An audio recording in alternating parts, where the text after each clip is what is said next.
여유로운 시간에 마시는 커피 한 잔은 마음을 정말 여유롭게 해줍니다.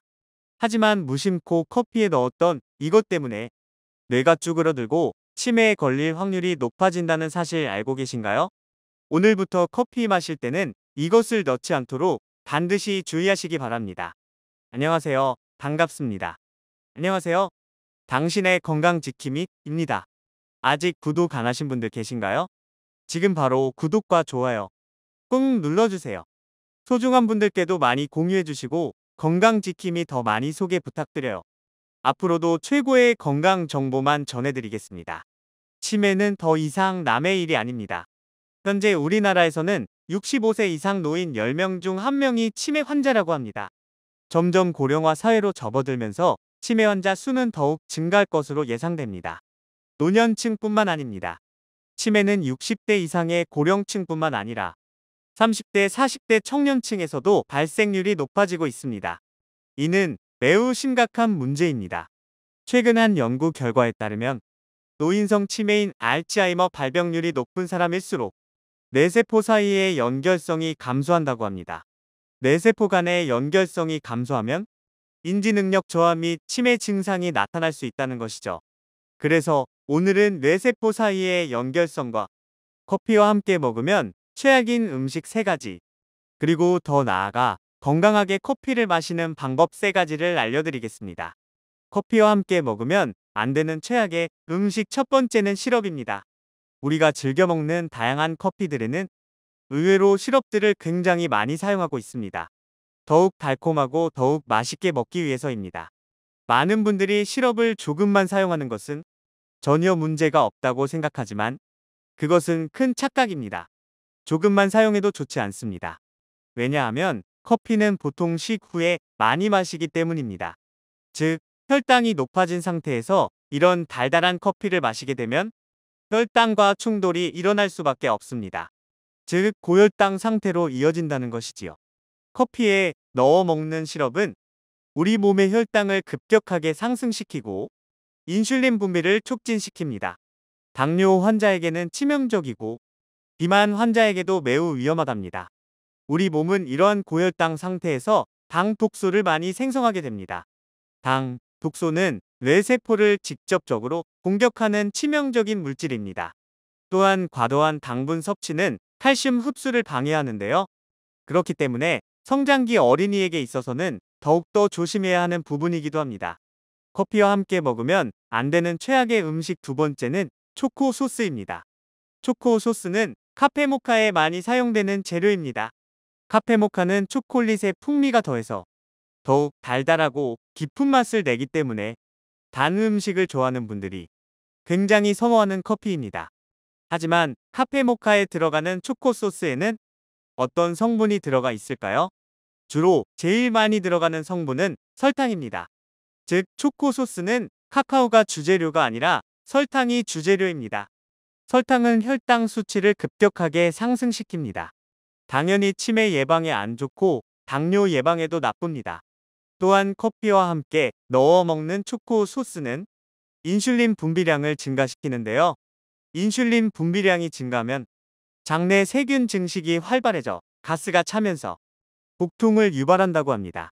또한 카페인 성분 역시 위장장애를 일으킬 수 있다고 하니 참고하세요. 커피와 함께 먹으면 안 되는 최악의 음식 3번째는 아이스크림입니다. 아이스크림은 당이 많아 몸에 좋지 않다는 건 많이 알고 계시죠? 특히 더운 여름철에는 절제하기 힘든 것이 사실입니다. 아이스크림은 이름에서 알 수 있듯이 본래 우유를 차갑게 만들어 먹는 음식입니다. 이 아이스크림과 커피가 합쳐진 것이 있습니다. 바로 아포가토입니다.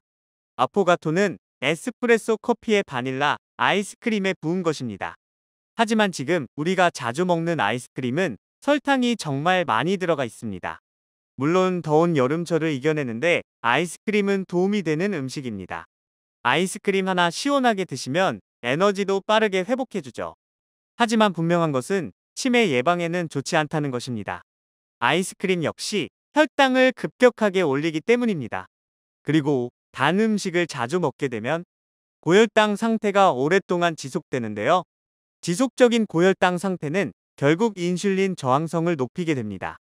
설탕의 가장 나쁜 특성 중 하나가 바로 중독이라는 것입니다. 우리가 단맛을 즐기게 되는 이유는 단 음식을 먹으면 뇌에서 도파민이 분비되기 때문입니다. 행복하고 기분이 좋아집니다. 그런데 높아진 혈당이 떨어지면 기분이 안 좋습니다. 그래서 우울감을 느끼고 다시 단 음식을 찾게 됩니다. 이 과정을 따라 점점 단 음식에 중독되는 것입니다. 그 유혹을 이겨내셔야만 치매를 예방할 수 있습니다. 그렇다면 커피를 건강하게 마시는 방법은 무엇이 있을까요? 첫 번째, 자신의 건강 상태나 체질을 정확하게 파악하는 것입니다. 커피는 사람의 건강 상태나 체질에 따라 도움이 될 수도 독이 될 수도 있습니다. 커피에는 우리 건강에 도움이 되는 항산화 성분인 폴리페놀과 클로로겐산이 들어 있습니다. 이런 항산화 성분들은 몸의 염증을 줄여주고 인슐린 저항성을 개선시켜 당뇨와 치매를 예방하는 데 도움이 될 수 있습니다. 하지만 커피를 마셨을 때 불안감과 초조한 불면증을 겪는 분들께는 독이 될 수도 있습니다. 바로 커피에 들어있는 카페인 성분 때문입니다. 카페인 성분은 잠을 깨고 정신이 맑아지게도 하지만 반대로 불면증, 두통, 신경과민 등 다양한 부작용을 유발할 수 있습니다. 그렇기 때문에 커피를 마셨을 때 이런 불편함을 느끼셨다면 디카페인 커피를 드시거나 섭취량을 줄이시는 것이 좋습니다. 커피를 건강하게 마실 수 있는 방법 두 번째는 커피의 종류를 확인하는 것입니다. 제일 좋은 커피는 바로 블랙커피, 아메리카노입니다. 단맛을 배제한 첨가물을 넣지 않은 아메리카노가 커피 중에서 제일 좋습니다. 또 커피가 가지고 있는 좋은 성분들을 있는 그대로 최대한 파괴되지 않도록 먹는 것이 제일 좋습니다. 세 번째는 충분한 수분 섭취입니다. 커피에 들어있는 카페인은 이뇨작용이 있습니다. 그래서 커피를 드시면 물을 함께 많이 섭취해 주셔야 합니다. 이는 수분 보충뿐만 아니라 이뇨작용을 촉진시켜 몸속 노폐물 배출에도 도움이 됩니다. 그리고 녹차나 홍차 같은 차 종류보다는 순수한 물을 마시는 것이 좋고 설탕이나 시럽 등 첨가물 들어간 커피는 피하는 것이 좋다는 점 잊지 마세요. 오늘은 커피와 함께 먹었을 때 최악인 음식 3가지와 커피를 건강하게 마시는 방법 3가지를 알아봤습니다. 이 영상을 보신 모든 분께서 올바른 식습관을 가지고 건강한 삶을 누리시면 좋겠습니다. 긴 시간 시청해주셔서 정말 감사합니다. 영상 두고두고 반복하여 시청하시어 건강하고 아름다운 생활을 만끽하시길 진심으로 기원하겠습니다. 지금까지 당신의 건강지킴이였습니다. 오늘의 영상이 도움되셨다면 구독과 좋아요 꼭 부탁드려요. 그리고 소중한 가족과 지인분들께도 많이 공유해주세요. 앞으로도 최고의 건강 정보만 전해드리겠습니다. 여러분의 건강과 행복을 항상 기원합니다. 감사합니다.